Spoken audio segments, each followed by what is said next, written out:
2021년 금요일에 과학터치 강연에 오신 유튜브 시청자 여러분 안녕하세요. 저는 사회를 맡은 선우초등학교 교사 임혜랑입니다. 오늘도 저희 금과터 강연과 함께 해주셔서 감사해요. 여러분은 우리 신체 기관 중에 어느 기관을 가장 중요하게 생각하시나요? 혹시 심장을 떠올린 분 계실까요? 아니면 저처럼 뇌를 떠올린 분 계시나요? 오늘의 강연 주제가 바로 뇌와 관련이 있습니다. 오늘 강연해 주실 전남대학교 약학대학 김경만 교수님을 소개하겠습니다. 안녕하세요, 교수님. 네, 반갑습니다. 교수님, 오늘은 뇌의 도파민 신경계, 그다음에 뇌 질환과 약물 중독이라는 주제로 강연을 해주신다고 하셨는데요. 오늘 강연의 중점 포인트 약간 여쭤도 될까요? 예, 실제로 그 뇌 질환 중에서 도파민 신경계가 관여하지 않는 질환은 거의 없을 겁니다. 하지만 특히 그 중에서 파킨슨병, 그리고 조현병, 현재 우리 사회에서 큰 문제가 되고 있는 약물 남용이나 중독이 굉장히 중요하다고 생각이 돼서 이 부분을 중점으로 해서 말씀드리고자 합니다. 네. 저는 파킨슨병과 조현병 말만 들어봤지 어떤 병인지 모르거든요. 네, 그래서 오늘의 강연이 더 기대가 되는데요. 여러분, 강의를 들으시면서 내용이 어려워서 이해가 안 됐던 부분이나 아니면 궁금한 점이 생기시면 실시간 채팅창에 글을 남겨주세요. 강연이 끝나고 질의응답하는 시간에 교수님께 여쭤보도록 하겠습니다. 질문 외에 응원의 메시지도 남겨주시면 큰 힘이 될 것 같습니다. 올해에는 우수 구독자를 대상으로 이벤트를 계획 중에 있는데요. 조만간 공지할 예정이니 많은 기대 부탁드립니다. 그럼 지금부터 교수님을 모시고 오늘의 강연 시작하겠습니다. 예, 안녕하십니까. 저는 전남대학교 약학대학의 김경만 교수입니다. 저는 그 대학에서는 약물학을 강의를 하고 있습니다. 약물학은 약이 신체에 들어가서 어떤 그 기전을 통해서 약효를 발휘하는가 이것을 연구하는 학문입니다. 개인적으로는 그 도파민 수용체를 중심으로 해서 리셉터의 신호 전달에 관한 연구를 하고 있습니다. 오늘은 제가 뇌의 도파민 신경계를 중심으로 해서 이와 관련되어 있는 질환, 그리고 약물 남용, 그리고 약물 중독에 관한 부분에 대해서 말씀을 드리겠습니다. 도파민은 이 카테콜린을 가지고 있는 아민성 신경 전달 물질입니다. 이 오른쪽에 있는 그림은 사실 제가 1989년에 뇌의 흑질로부터 배양을 한 도파민 신경입니다. 왼쪽에 있는 그림은 신경을 각 부분으로 나누어서 보여드리고 있는데 가장 윗부분에 이제 소마라는 부분은 이제 세포체입니다. 세포 몸통이고 그쪽에 길게 나와 있는 그 익스텐션을 우리가 엑손이라 그렇습니다. 그리고 위쪽에 조그맣게 이렇게 나와 있는 그 줄기를 덴드라이트라고 그럽니다. 도파민 신경의 경우에는 이 세포체에서 도파민을 합성하는 효소를 만들어 가지고 그 신경 말단까지 이제 데리고 옵니다. 그래서 신경 말단에서 도파민을 합성한 후에 필요할 경우에 이제 밖으로 분비를 해서 다른 신경하고 함께 커뮤니케이션을 하게 되겠습니다.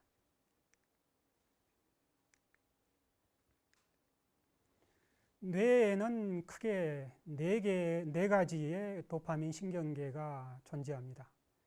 첫 번째, 왼쪽 위에 있는 나이그로스트레이탈 페이스웨이는 흑질 부분하고 선조체를 연결하는 부분으로서 주로 그 운동 기능을 담당을 합니다. 이 경로에 있는 세포가 도파민 세포가 죽었을 때 파킨슨병이 유발되게 됩니다. 그 다음에 왼쪽 밑에 있는 두 가지 패스웨이를 보여주고 있는데요. 그 위쪽에 VTA하고 림빅 시스템을 연결하는 부분, 이 부분은 이제 보상 기전을 관련하는 부분이라고 합니다. 이 부분은 리워드, 그러니까 우리가 어떤 일을 했을 때 보상이 오는 것처럼 이 신경계가 흥분됐을 때 보상 반응이 옵니다. 그래서 약물 중독하고 연관이 있고 또 이 부분이 과다하게 흥분됐을 때 조현병에 있어서 양성 증상, 그러니까 positive symptom을 유발하게 하는 것입니다. 그 밑에 VTA하고 프리프론탈 코텍스를 연결시키는 부분은 VTA는 벤트럴 태그멘탈 에리아인데요. 이쪽에서부터 도파민 신경이 프리프론탈 코텍스로 가는데 이 부분은 인지 또는 어떤 행동의 수행에 관계되어 있는 역할을 담당하고 있습니다. 만약에 이 경로가 더 약하게 된다면은 조현병에 있어서 음성 증상, 즉 네거티브 심텀들이 나타나게 됩니다. 그 다음에 오른쪽에는 하이포탈라머스하고 피itu이터리를 연결시키고 있는 것인데 여기에서 분비된 도파민은 프로락틴의 분비를 억제를 해서 유지배 분비를 억제하게 됩니다. 도파민 신경계는 멤브레인을 7번을 왔다 갔다 하는 세븐 트랜스 멤브레인 도메인을 가지고 있는 수용체입니다. 크게 D1 유사 그룹하고 D2 유사 그룹으로 나누는데 D1 유사 그룹은 주로 세포를 흥분시키는 역할을 하게 되고 D2 유사 그룹은 일반적으로 세포를 억제시키는 기능을 가지고 있습니다. 분자 생물학적인 기법이 도입돼서 보니까 D1 유사 그룹에는 D1하고 D5 리셉터가 존재하고 D2 유사 그룹에는 D2, D3, D4 리셉터가 존재합니다.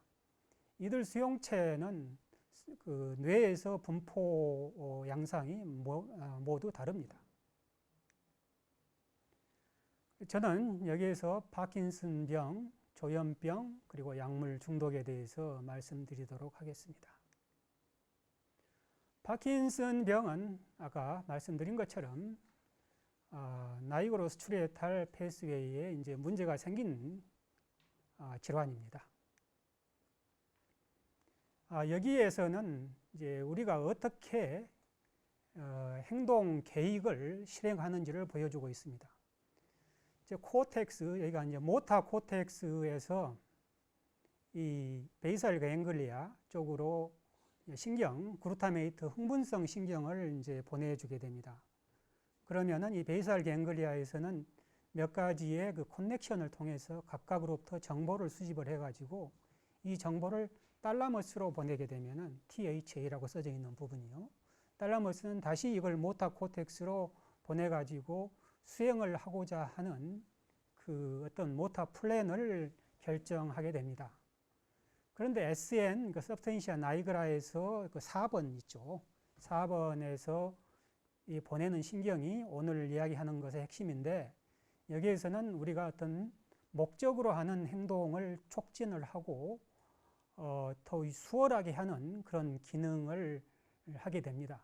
근데 만약에 이 신경이 오른쪽에 있는 것처럼 이게 파괴가 됐을 경우에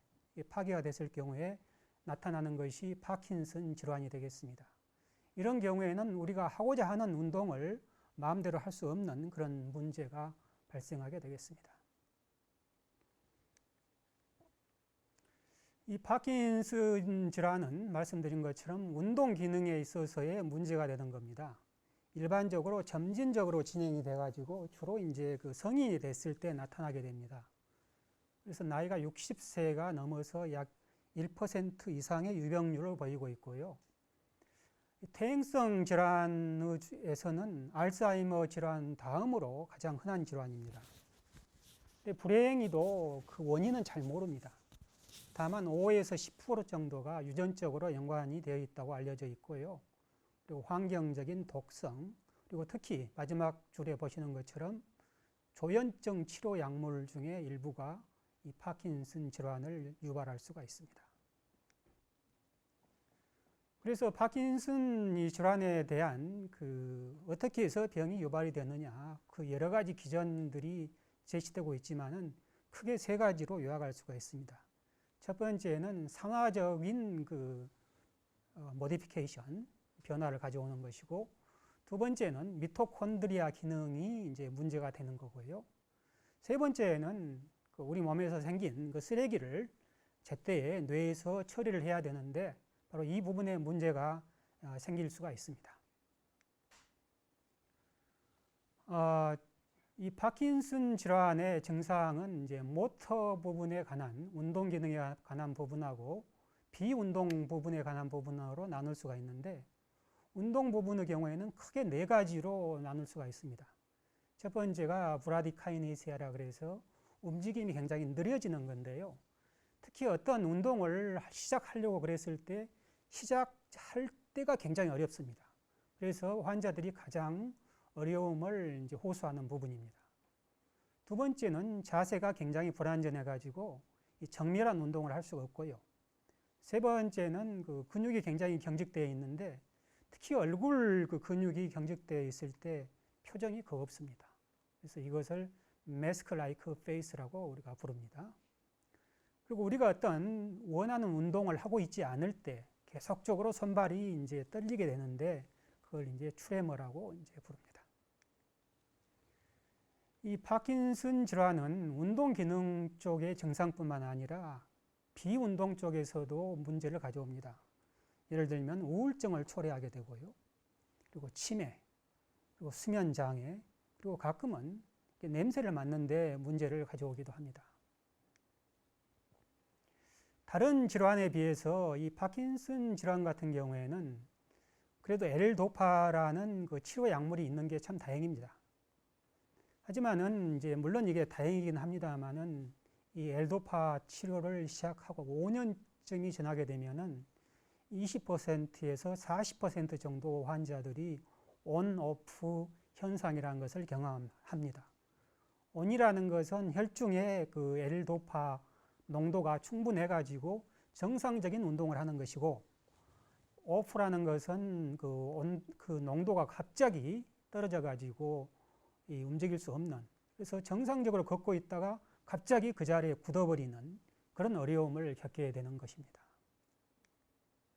그리고 L도파 치료에 있어서 가장 큰 문제가 L도파 유발 이상 운동 증후군이라는 게 있는데요. 이걸 LID라 그럽니다. L도파 치료에 있어서 나타날 수 있는 가장 그 고약한 그 부작용이라고 말할 수가 있는데요. 이 복용 후 4년 내지 5년이 지나게 되면은 그 환자, 치료를 받고 있는 환자의 40%에서 그리고 10년 이상 장기 복용하면은 환자의 90%에서 이게 나타납니다. 일반적으로 이 파킨슨 질환은 운동을 시작하기 힘들고 또 운동이 굉장히 천천히 진행되는 그런 질환인데 이 LID가 발현되게 되면은 무의식적으로 몸이 움직이게 되고요. 손발이 마음대로 이게 자기가 움직이면서 트위스팅이 되고 그런 아주 끔찍한 질환입니다. 어떻게 보면. 그래서 이 부분에 대해서 치료를 하려고 굉장히 노력을 하고 있는데 이렇게 많은 치료 약물이 많지가 않습니다. 다만 2017년도에 아만타딘이라는 물질이 FDA에서 허락을 받았고요. 그리고 NMDA 리셉터의 엔타고니스트, 그리고 이 니코틴이 참 흥미롭게도 이 LID의 치료 효과를 이제 보입니다. 이 니코틴은 이제 위에가 니코틴의 구조이고요. 그리고 뇌에는 알파4, 베타2로 구성되어 있는 니코틴 리셉터하고 알파7, 오른쪽에 있는 알파7으로 구성되어 있는 니코틴 리셉터가 주로 존재하게 됩니다. 그래서 니코틴은 이들 수용체에 작용을 해서 작용을 발휘하게 됩니다. 그런데 이 니코틴하고 파킨슨 질환 간의 상관성이 상당히 큽니다. 그러니까 예를 들면은 역학 연구에 의하면은 흡연자의 경우, 흡연을 하는 이 파킨슨 환자의 경우 비흡연자에서 그 환자 발생이 50% 수준으로 떨어집니다. 그러니까 담배를 피우면은 파킨슨 질환이 절반 정도밖에 생기지 않는다는 거죠. 그리고 실제로 마크로페이지라는 그 면역 세포를 주로 항염증을 나타내는 상태로 바꿔가지고 도파민 신경계를 보호하고 또 세포의 그 생존을 증가시키는 물질, 그리고 미토콘드리아의 기능을 이 프로텍션을 해가지고 도파민 신경을 보호한다는 보고들이 있습니다. 자, 그럼 다음에 이제 조현증에 대해서 말씀드리도록 하겠습니다. 조현증에 대한 이해를 하기 위해서 여러분들은 이게 인지라는 그 개념에 대해서 조금 이해를 하시면 좋겠습니다. 인지라는 것은 이게 사물을 우리가 알아보고 그것을 기억하고 메모리죠. 추론하고 그러니까 논리를 만들고 결론을 얻어내고 그로 생긴 문제를 해결하는 일종의 정신적인 과정이라고 되어 있는데, 조금 쉽게 설명하면은 내가 이런 행동을 했을 때 거기에 어떤 결과가 올 것이고 거기에서 어떻게 대처를 해야 될 것인가, 이러한 정보를 처리해가는 단계를 그 인지의 중요한 부분이라고 말씀드릴 수 있겠습니다. 이 조현증에서는 이 부분에 문제가 생긴 경우가 많습니다. 이 조현증의 증상에는 그 왼쪽에 이제 양성 증상하고 그 오른쪽에 이제 음성 질환 증상이 이제 대표적인데요. 양성 증상 같은 경우는 쉽게 말해서 우리가 매니아의 증상이라고 보시면 됩니다. 특히 그 환청을 많이 듣습니다. 그래서 다른 사람한테는 들리지 않는데 조현증 환자에게는 이게 들리게 되고, 또 말씀드린 것처럼 굉장히 매니아 증상이기 때문에 굉장히 자신만만해지고 그 굉장히 외향적으로 이제 바뀌는 건데요. 이 경우에는 아까 말씀드린 패스웨이 중에 하나인 메소림빅 도파민 패스웨이가 너무 과다하게 흥분됐을 때, 밑에 그 그림에서 보게 되면은 그 빨간색 부분으로 간 부분이 아주 강하게, 왼쪽 그림에 비해서 강하게 증가가 되어 있는데, 바로 이 부분이 되겠습니다. 그리고 이제 음성 증상 같은 경우에는 이 경우에는 양성 증상하고는 그 반대 증상을 나타내게 되는데, 자꾸 사람들로부터 이렇게 격리가 됩니다. 사람들하고 함께 섞이려고 하지 않고, 또 감정이 굉장히 둔화가 되고, 이렇게 해서 굉장히 치료하기 힘든 그런 증상들이 바로 이제 음성 증상들입니다. 음성 증상은 아까 메소코티칼 그 도파민 패스웨이가 있는데, 그 패스웨이가 그 약화됐을 때, 오른쪽 그림에 보게 되면 제가 빨간 스퀘어 안에 점선으로 표시되어 있는 부분, 그 부분을 이야기하고 있습니다. 그리고 세 번째 인지 장애 같은 경우에는 이것은 음성 증상으로도 집어넣는 경우도 있습니다만은, 최근에는 그 인지 장애를 상당히 중요하게 생각하고 있습니다. 그러니까 인지 장애가 왔을 때는 워킹 메모리에 문제가 오는데, 워킹 메모리라는 것은 컴퓨터로 생각한다면 램이라고 생각할 수가 있습니다. 어떤 것을 수행하는 데 문제가 있게 되고, 어떤 로직이 이렇게 오가나이즈가 되지 않고, 어떤 사고를 하는 데에서 이게 맥락이 없어집니다. 그래서 어떻게 보면은 인지 장애가 가장 큰 그 문제라고 볼 수가 있겠습니다. 그 도파 조현증 약물하고 도파민 신경계의 연관성은 그 양성 증상의 경우에는 상당히 명확합니다. 그 Y축 같은 경우에는 이건 미국의 통계인데요. 입원해 있는 환자의 숫자를 나타내고 있습니다. 그리고 X축 같은 경우에는 연도를 나타내고 있는데요. 그 보시면은 1946년부터 이게 통계를 잡아놨는데, 그 병원에 입원해 있는 환자의 숫자가 굉장히 증가하고 있습니다. 1956년에 도파민 D2 리셉터 기량제인 클로로프로마진이 도입되면서 그 환자의 숫자가 급격히 줄어드는 걸 보실 수가 있습니다. 하지만은 특히 음성 질환 같은 경우에는 도파민 신경계만 가지고, 특히 D2 리셉터만 가지고 설명하기에는 한계가 있습니다. 그래서 최근의 연구에 의하면은 도파민 D1 리셉터, 알파7 니코틴 리셉터, NMDA 글루타메이트 리셉터, 가바 A 리셉터, 그리고 5-HT 세로토닌 리셉터가 함께 관여한다고 알려져 있습니다.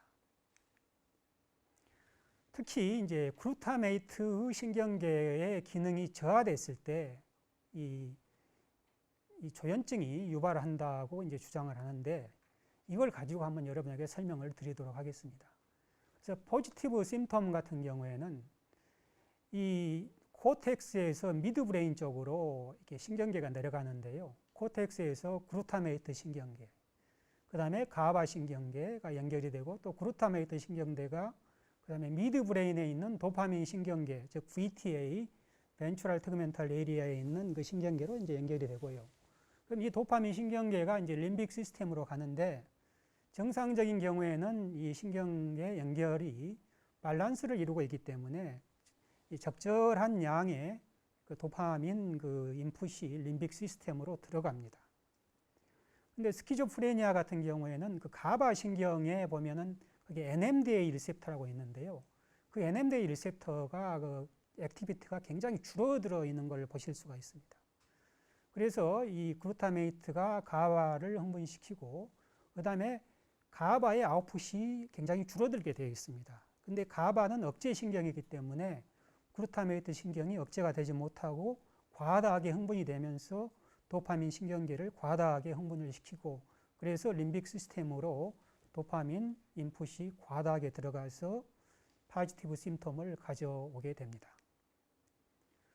반면 네거티브 심텀 같은 경우에는 앞부분하고 같은데요. 그러니까 코텍스에서 글루타메이트, 가바, 글루타메이트. 근데 미드 브레인에서 가바 신경계가 하나가 더 추가가 됩니다. 그리고 이제 도파민으로 연결되고 이 도파민 신경계는 프리프론탈 코텍스로 이제 연결이 되게 됩니다. 그래서 정상적인 경우에는 적절한 도파민 그 인풋이 프리프론탈 코텍스로 들어가기 때문에 이제 문제가 없는데요. 이 글루타메이트 신경계가 이게 약화됐을 때, 즉 가바 신경에 있는 글루타메이트의 리셉터가 약화되게 되면은 이 궁극적으로 가바 쪽이 굉장히 강화가 돼가지고 가바가 억제성이거든요. 그래서 도파민 신경계를 억제함으로써 프리프론탈 코텍스로 들어가는 도파민의 인풋이 줄어들게 돼서 이게 네거티브 심텀을 가져온다고 알려져 있습니다. 이 실제로 우리의 그 인지 기능을 조절하는 부분이 그 코텍스의 도소 레이터럴 프리프론탈 코텍스 DLPFC인데요. 여기에는 그 시냅스가 글루타메이트 신경하고 글루타메이트 신경이 연결이 되어 있는데 여기에는 그 알파7 니코틴 리셉터 그리고 NMDA 리셉터 그리고 도파민 이 D1 리셉터가 위치해 있습니다. 그래서 앞에서 말씀드린 것처럼 정상적인 경우에는 벤트럴 태그멘탈 에리아에서 프리프론탈 코텍스로 충분한 양의 도파민이 들어오기 때문에 도파민 리셉터를 충분히 액티베이션을 시켜서 NMDA 리셉터를 통해서 들어오는 신호하고 도파민 D1 리셉터를 통해서 들어오는 신호가 서로 시너지를 일으켜서 충분한 신호를 전달을 합니다. 하지만은 스키조프레니아 같은 경우에는 이 VTA에서 프리프론탈 코텍스로 들어오는 도파민이 줄어들기 때문에 도파민 D1 리셉터가 충분히 활성화가 되지 못해서 두 개의 신경계가 시너지를 나타낼 수가 없습니다. 이런 경우에 인지 기능이 떨어지면서 스키조프레니아가 유발된다고 알려져 있습니다. 파킨슨 질환하고 마찬가지로 이 조현병의 경우에도 이 니코틴을 이렇게 투여를 하게 되면은 이 비정상적으로 변했던 도파민 신경계가 정상으로 돌아오면서 그 증상도 상당히 정상으로 회복이 된다고 알려져 있습니다. 근데 흥미롭게도 조현증 환자의 약 75%에서 90%가 흡연을 합니다. 이것은 일반인의 3배 정도라고 하거든요. 실제로 그 알파7 니코틴 리셉터의 에고니스트인 DMXBA라는 물질이 현재 임상 이상에 있습니다. 오른쪽에 있는 포스터는 제가 10년 전쯤에 본 영화 같은데 Thank You for Smoking이라는 영화입니다. 그러니까 담배 회사 그 판촉 직원인데 우리 사회는 그 금연 분위기가 굉장히 크잖아요. 근데 저 사람은 가서 담배를 피우십시오라고 설득을 해야 되니까 얼마나 힘든 작업이겠어요. 근데 이제 의학적으로 보면은 사실 이 스모킹에서 이게 폐 질환으로 폐암으로 죽는 것만 해결할 수 있다면은 그런 문제를 해결할 수 있는 니코틴 관련 약물을 개발을 한다면은 상당히 많은 부분을 해결할 수 있을 것입니다. 다음 마지막으로 이 약물 중독에 대해서 말씀드리겠습니다. 약물 중독은 쉽게 말하면은 우리 뇌에 있는 도파민 신경 회로를 이 남용 약물들이 탈취를 하는, 하이제킹을 하는 그런 현상입니다. 남용 약물에는 중추신경계를 흥분시키는 약물, 각성제, 그리고 억제시키는 약물, 환각제가 있는데 이 흥분제에는 카페인, 니코틴, 필로폰, 코케인 등이 있는데 이 경우에는 주로 그 정신적인 의존성을 초래하게 됩니다. 반면에 중추신경 억제제 같은 경우에는 모르핀 계통 약물들, 그리고 알코올, 수면제, 진정제 등이 있는데 이 경우에는 주로 신체적인 의존성을 초래하게 됩니다. 이 뇌에서 이 드럭 어딕션을 이제 관장하는 부분이 아까 말씀드린 것처럼 메소림빅 패스웨이인데 벤트럴 태그멘탈 에리아하고 뉴클리어스 어컨번스를 연결하는 걸로 미디알 포브레인 번들이라 그럽니다. 그래서 여기에는 이제 보상 회로거든요. 그래서 이 회로가 활성화가 되게 되면은 즐거움, 쾌락, 행복감을 느끼게 됩니다. 따라서 이것을 경험해 본 이 투여자 같은 경우에는 이걸 계속적으로 강화를 시키려고 그러고 또 여기에 대해서 러닝하고 메모리를 하는 그런 특징을 가지고 있습니다. 그래서 여러 가지의 약물이 있지만은 굉장히 많은 그 필로폰하고 코케인에 대해서 설명을 드리면은 이 도파민 그 신경의 경우에는 도파민이 합성되게 되면 저 안쪽에 그 하얀색 그 공간 이걸 베시클로 도파민이 가서 저장이 되고요.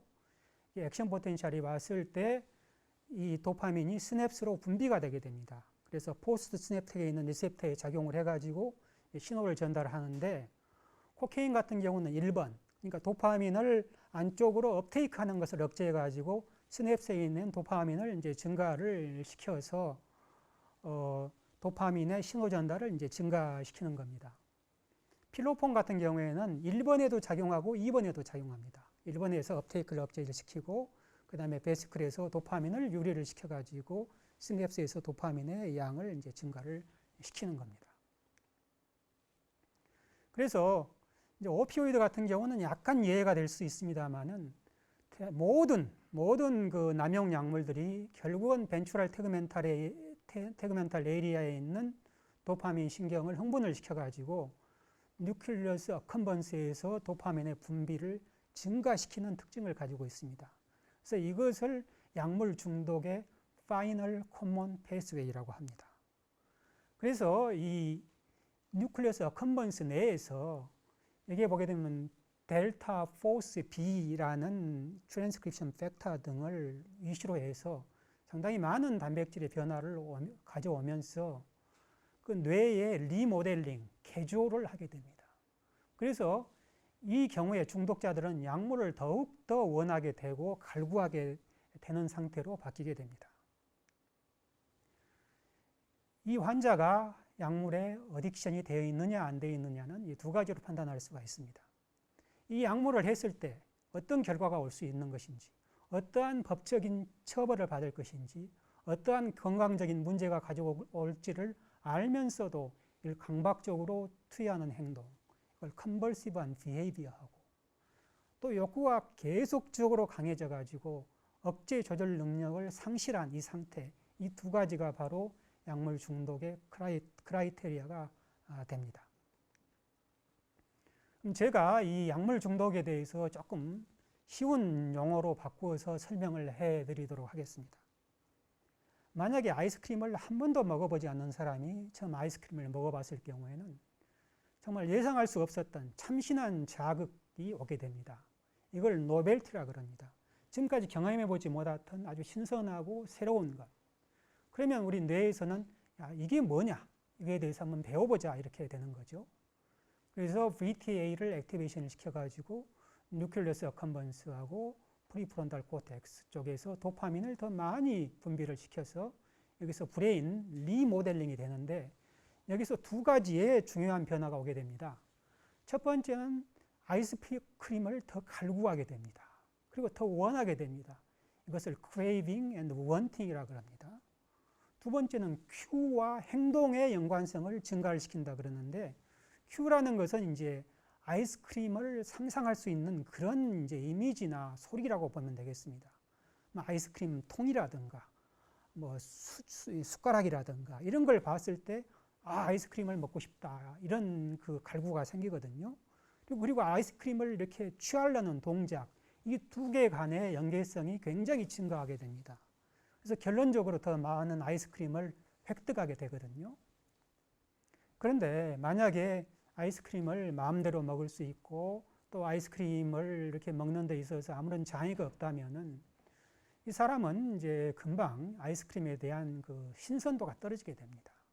그래서 이걸 그렇게 굳이 막 원할 필요도 없고 또 이걸 연계시킬 필요도 없습니다.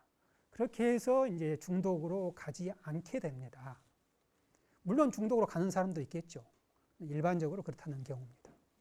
하지만 중독성 약물에 같은 경우에는 이 조절 기능이 없습니다. 조절 기능이 없고 이 조절 기능을 바이패스 우회해 가지고 이 뉴클리어스 어컴번스의 부분을 직접 액티베이션을 시키면서 이 뇌를 리모델링을 하기 때문에 브레이크가 걸리지 않고 계속적으로 강화가 되는 그런 현상이 일어나게 됩니다. 예, 이제 제가 그림으로 표시를 했습니다. 그러니까 리워드 시스템이라는 것은 티칭 시스템입니다. 그게 대해서 메모리하고 러닝이 들어갑니다. 두 번째는 헤도닉이라 그래서 쾌락을 추구하게 됩니다. 이게 진행이 됐을 때 쾌락이 오게 되는 거죠. 그래서 아이스크림이라는 걸 먹었을 때 굉장히 즐거움, 쾌락이 오게 됩니다. 그리고 아주 언익스펙트된 그 새롭고 아주 맛있는 프로 서바이벌한 신호가 오게 되거든요. 그럼 브레인이 여기에 대해서 이게 뭔가 여기서 정보를 처리를 한다는 거죠. 이게 굉장히 좋다. 그러면 VTA를 흥분을 시켜가지고 뉴클리어스 어컴번스하고 프리프론탈 코텍스에서 도파민을 분비를 시켜서 브레인을 리모델링을 시키는 거죠. 그러면 이제 말씀드린 것처럼 이 크레이빙과 메모리가 진행이 되면서 이 아이스크림을 추구하는 자극이 굉장히 증가하게 됩니다. 그래서 하지만은 이게 진행이 됐을 때 말씀드린 것처럼 우리 뇌에서는 야, 이거 별거 없다. 그러면 스톱을 시키는데 이 어딕티브 드럭 같은 경우에는 이게 없습니다. 이 브레이크 시스템이 없고 이 VTA에서 뉴클리어스 어컴번스로 가는 그 부분을 탈취를 한 겁니다. 하이제킹을 해가지고 직접적으로 액티베이션을 시키기 때문에 브레이크 없이 계속적으로 리모델링이 일어나게 되고 약물을 크레이빙하고 더 원하고 또 메모리가 강화가 되면서 계속적으로 진행이 되는 겁니다. 이 약물에 중독이 됐을 때 왜 이렇게 벗어나지 못하는가? 그 이유는 두 가지가 있습니다. 첫 번째는 심리적인 금단 현상, 그리고 또 하나는 신체적인 금단 현상이 있는데요. 심리적인 금단 현상은 주로 스티뮬레이션을 시키는 약물에서 나타납니다. 이걸 심리적인 의존성이라 그러는데 쉽게 표현하면은 약물을 하지 않으면은 아무것도 할 수가 없습니다. 심지어는 문을 열고 나갈 수도 없습니다. 자신감이 없어요. 약물이 없으면. 그래서 굉장히 모든 걸 다 약물에 의존하게 되는 거고요. 신체적 금단 현상 같은 경우에는 주로 이제 뇌를 억제시키는 약물에서 오는데 이 경우는 심박이 증가한다든가 혈압이 올라간다든가 막 땀이 난다든가 몸이 이렇게 떨리고 그리고 혼돈, 컨퓨전 그리고 발작이 오기도 합니다. 아주 심한 경우에는 사망에 이를 수도 있습니다. 이런 것 때문에 한번 중독이 되게 되면은 굉장히 이걸 벗어나기가 쉽지가 않습니다. 심지어는 이런 일까지 합니다. 그러니까 이게 어떤 게 그 향정신성 물질이다 이런 게 그 법으로 정해져 있거든요. 그런데 이걸 피하기 위해서 구조를 약간 바꿉니다. 구조를 바꾸기 때문에 법적으로는 걸리지 않지만은 이 중독 현상이 여전히 가지고 있거든요. 이걸 디자이너스 드럭이라 그럽니다. 그래서 중독이 되면서 법망을 피하기 위해서 이렇게 만들고 있어요. 그래서 이게 클럽이나 뭐 이런 데를 통해서 굉장히 많이 침투하고 있는데 정말 큰 문제입니다. 그래서 이제 대부분 우리가 하는 이런 약물들을 이제 수입을 해다가 실험을 해가지고 이것을 임시 마약으로 선정을 합니다. 임시 마약으로 선정을 하게 되면 3년 동안은 정식 마약하고 똑같이 말하자면은 여기에서 통제를 받습니다. 3년 내에 이걸 마약으로 정하든지 풀어주든지 이렇게 해야 되는 거죠. 여러분, 약물 중독이라는 것은 대단히 심각한 겁니다. 첫째로 여러분 중국이 망한 이유가 뭡니까? 오피오이드 때문에, 즉 아편 때문에 중국이라는 큰 나라가 넘어갔고요. 또 많은 나라들이 이 약물 중독 때문에 이 국가 자체가 전복이 되기도 하고 사람들의 건강에 심각한 문제가 오고 있습니다. 이건 미국 TV에서 주로 인용을 하는 그 광고 중에 하나인데 정말 적절하다고 생각합니다. 굉장히 뜨거운 후라이팬이 약물이고요. 그리고 여러분의 뇌는 이 계란과 마찬가지입니다. 여러분들이 약물을 시작을 했을 때 여러분의 뇌는 후라이팬의 계란처럼 이렇게 황폐화가 됩니다. 여러분 혹시 호기심 때문에 또는 호기를 부리기 위해서라도 절대 이런 유혹에 빠져서는 안 되겠습니다. 예, 오랜 시간 동안 경청해 주셔서 대단히 감사합니다.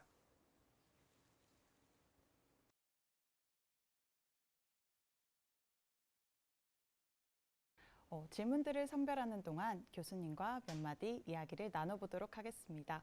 교수님, 오늘 이렇게 온라인 생방송 해보신 소감 어떠셨을까요? 보통 저는 유튜브 방송을 보게 되면은 그냥 가서 찍나 보다라고 생각을 했는데 이렇게 많은 그 엔지니어와 인력들이 함께 고생을 하시고 이렇게 협력이 되고 그렇게 함으로써 하나의 이런 강연이 나온다는 것에 대해서 참 솔직히 많이 놀랐습니다. 그리고 이 엔지니어들에게 대단히 감사하는 마음이 느껴집니다. 또 이렇게 말씀해 주시니까 갑자기 여기 스튜디오가 훈훈해지는 것 같습니다. 네, 질문 드리도록 할게요. 예. 네, 오늘 질문이 되게 많이 올라왔어요, 교수님. 예. 네, 첫 번째 질문부터 드리도록 하겠습니다.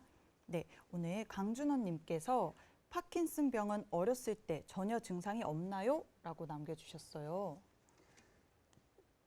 이제 물론 예외가 있을 수도 있겠습니다만은 이제 아까 그 MPTP와 같은 그런 물질들 이게 사실 오피오이드 약물을 이제 합성을 하려고 그러다가 미국의 칼텍인가요? 그쪽에 그 대학원생들이 합성을 하다가 이게 이제 잘못돼 가지고 파킨슨 질환을 유발을 시켰는데요. 그래서 미국 그 보건원에서도 굉장히 놀랐습니다. 20대에서 어떻게 파킨슨 환자들이 이렇게 발생할 수 있는가?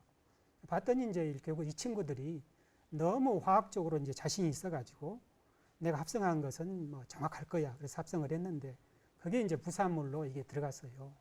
가지고 젊은 나이에 이제 파킨슨 환자가 이제 발생이 됐는데 그런 경우를 빼놓고라면은 이렇게 젊은 나이에 특히 20대, 뭐 30대에 파킨슨 병이 오는 것은 뭐 유전적으로 문제가 있다면 몰라도 거의 없다고 보시는 게 옳습니다.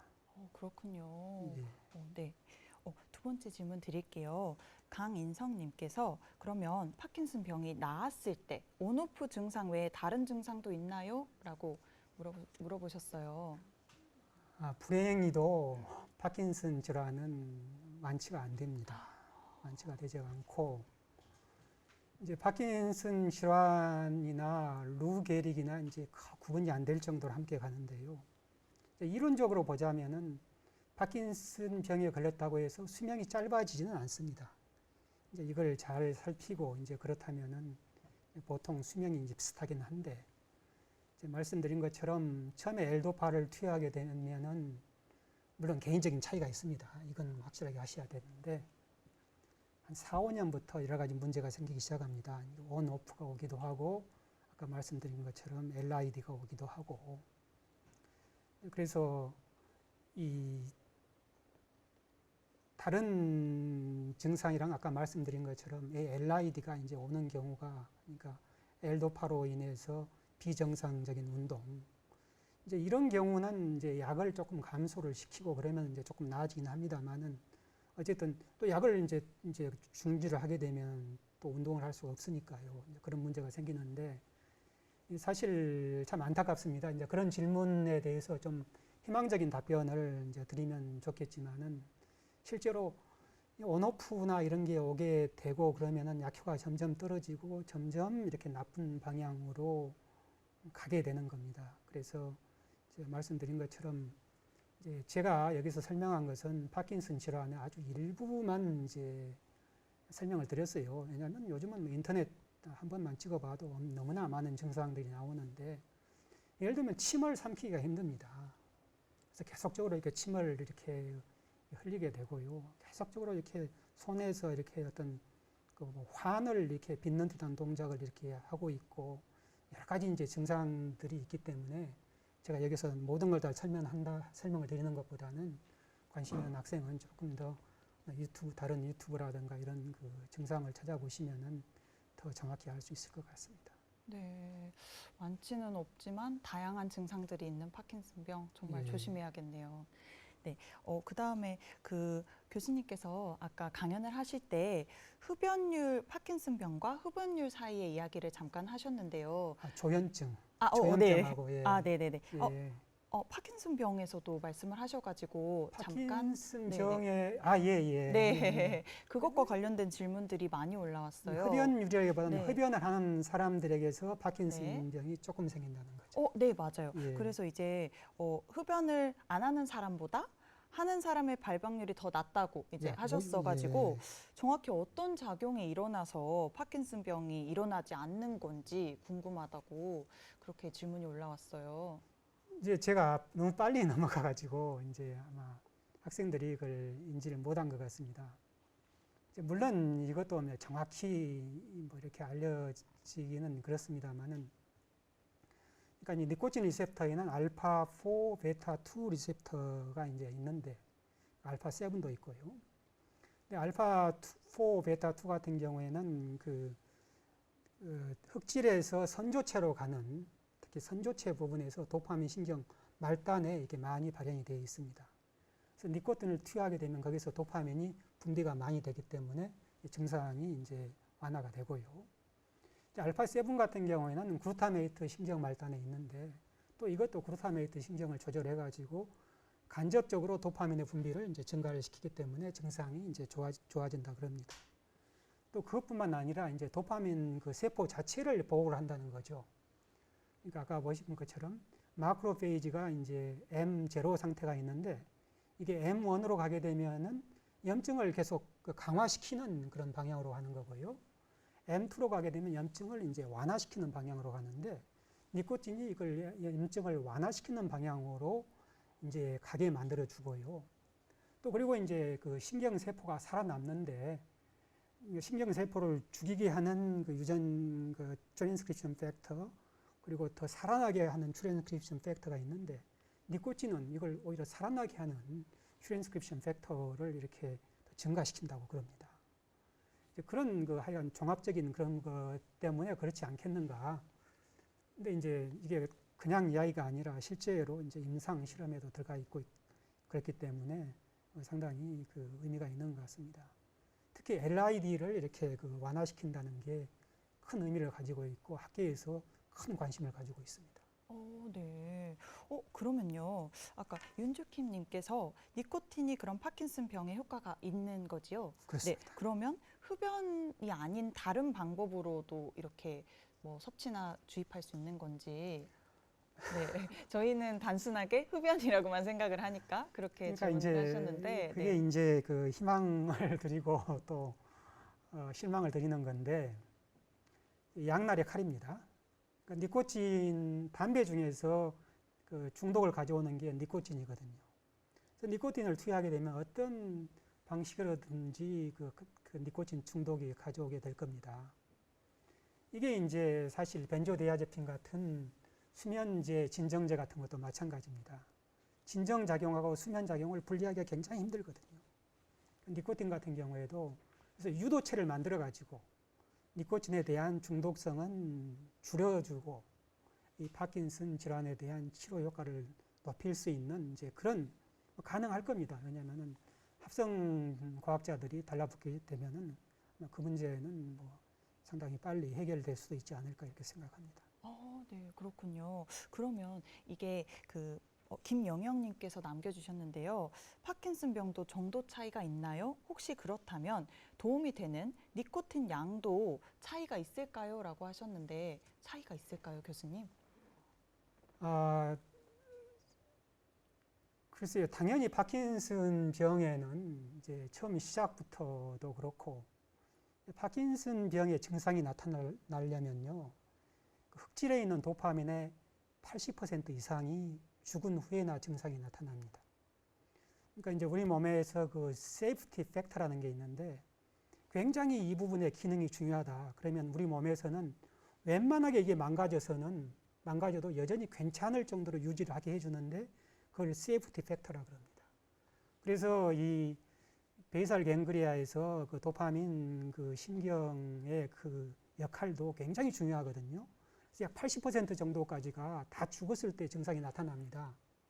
그래서 사실 그 파킨슨 그 질환이 시작됐다 그러면은 사실 이렇게 큰 차이가 없이 도파민 신경들이 많이 죽어 있다고 이제 봐야 되겠습니다. 물론 거기에서도 이제 차이가 있겠습니다. 니코틴 같은 경우에는 이제 실제로 지금 그 약으로는 쓰이고 있지가 않거든요.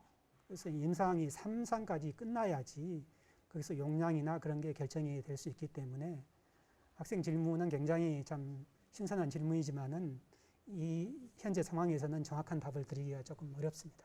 네, 아직 임상이 진행 중이니까 예, 네, 그렇습니다. 그러면 다 임상이 끝나고 나면 알게 되겠네요. 그렇습니다. 네, 네, 다음 질문 드리겠습니다. 김보미님께서 글루타메이트 신경에서 포지티브 증상과 네거티브 증상의 정확한 차이점과 공통점을 물어봐 주셨어요. 이제 그 네거티브 이제 포지티브 이제 학생들이 이제 생각하기에는 조금 여담을 이야기하지만은 심지어 교과서에 나온 내용은 다 그 사실이라고 이제 생각을 하거든요. 대학생도 마찬가지입니다. 심지어는 뭐 저도 그렇게 많이 생각을 해왔는데 실제로 그렇지 않습니다. 교과에서 있는 내용들도 굉장히 그 예를 들면은 교과서 한 줄이 쓰여지기 위해서 20개의 논문이 있다 그러면 그 논문을 분석을 해보면 10개는 이렇다, 5개는 아니다, 5개는 모르겠다, 뭐 이 정도거든요. 이제 마찬가지로 이 글루타메이트 이것도 띠오리입니다. 띠오리는 하이포시스입니다. 띠오리가 아니라. 그래서 아마 이럴 것이다 그러는데 포지티브하고 네거티브를 차이를 가져오는 것은 미드브레인의 가바 신경계가 하나가 더 포함이 되느냐 안 되느냐입니다. 그래서 포지티브 같은 경우에는 코텍스에서 글루타메이트가 그 미드브레인에 있는 도파민 신경계로 직접 연결이 되는 것이고 네거티브 신경계 같은 경우에 네거티브 심텀 같은 경우에는 여기에서 미드브레인에 있는 가바 신경으로 연결이 되고 이 가바 신경이 이제 도파민 신경으로 다시 연결이 되고 이 도파민 신경계에 그 도착하는 지점이 다르죠. 하나는 림빅 시스템, 하나는 프리프론탈 코텍스. 이런 차이가 있겠습니다. 네, 설명을 열심히 해주셨는데 용어들이 어려워가지고 저 집에 가서 다시 찾아봐야겠습니다. 예, 조금 그게 좀 문제입니다. 저희가. 예. 네, 다음 질문 또 드리도록 하겠습니다. 재성정님께서 약물 중독이란 정말 무섭고 인간 스스로의 힘으로는 도저히 끊기 어려운 것 같습니다. 그러면 반대로 이 약물 중독을 억제하는 억제제에 대한 연구는 어떻게 진행되고 있을까요? 라고 남겨주셨어요. 사실 굉장히 그 참 좋은 질문입니다. 사실 이 질문하고 연관되어 있어서 어떤 약물이 더 이 중독을 잘 일으키냐라는 거하고 연결되어 있는 질문이거든요. 그러니까 예를 들면 같은 그 모르핀 계통 약물이라도 모르핀에 비해서 헤로인이 훨씬 중독성이 강합니다. 그 이유는 이제 모르핀하고 헤로인을 보게 되면은 헤로인의 그 COCH3 그룹이 2개 더 붙어 있을 정도거든요. 이게 이제 뇌로 들어가는 걸 훨씬 빠르게 해줍니다. 그래서 뇌에 약물의 농도를 빨리 도달하게 해주는 약물이 훨씬 중독을 빨리 일으키게 합니다. 그렇다면 반대로 약물이 천천히 농도가 올라가는 경우에는 중독이 잘 일어나지 않겠죠. 그래서 이걸 막아주지는 못하지만은 중독 치료 약물 같은 경우에는 이 약물이 서서히 증가해서 오랫동안 혈중에 남아있는 약물을 가지고 치료제로 사용하고 있습니다. 네, 서서히, 천천히. 네, 감사합니다. 추가 질문 드리도록 할게요. 파킨슨 질환이나 조현병 같은 경우는 성별에 따른 발병 차이는 없을까요? 그게 있습니다. 대충 남성의 경우에 좀 더 높은 걸로 이제 알려져 있고요. 이 부분은 제가 정확한 수치는 이제 생각이 안 나기 때문에 한번 관심 있으면 한번 찾아보시기 바랍니다. 분명히 그 성별에 따라서 차이가 나는 걸로 알고 있습니다. 여자보다 남자가 더. 예. 아, 네, 그렇군요. 예. 그러면 이렇게 오늘 파킨슨 질환 조현병 설명해 주셨는데 예방법은 따로 없을까요? 예방법이라는 게 특별하게 존재하지는 않을 것 같습니다. 그러니까 말씀드린 것처럼 파킨슨 질환의 90에서 95%는 그 원인을 모르거든요. 결국은 아까 말씀드린 것처럼 유해한 환경에 들어가 있지 않고 건강한 식사를 하고 또 건강한 라이프 스타일을 유지하는 것 외에는 특별하게 이렇게 말씀을 드릴 수는 없고요. 그리고 조현병 같은 경우에도 이제 물론 이 경우에는 이제 유전적인 경향이 좀 더 높습니다. 그러니까 예를 들면은 쌍둥이 같은 경우는 거의 50% 가까이 되거든요.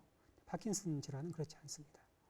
그래서 이제 조현병 같은 경우에는 이제 유전적으로도 좀 살펴볼 수가 있고, 근데 이제 사실 이제 어떻게 이제 예방을 할 것인가 이게 큰 뭐 이슈입니다. 왜냐하면 질환이 발생했을 때 그때 들어가는 비용은 어마어마하거든요.